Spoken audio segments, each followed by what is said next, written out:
Bu ne çıksın paxlamızı ya. Paxla bak, buyur paxla. Anlarsın. Paxla. Anlarsın.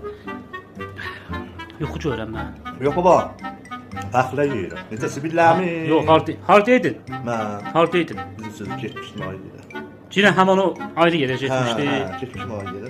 Görəm axı. Sibillərin canında şudur.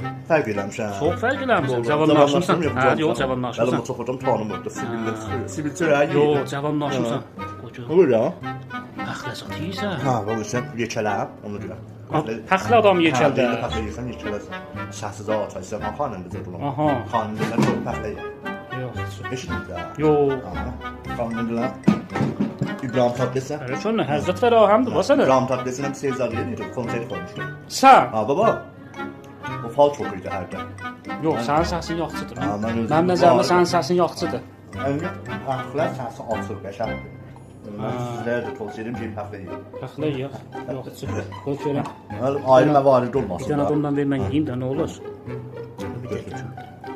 Paxlanın ki biberi dolu. Gözən nə qəşəng.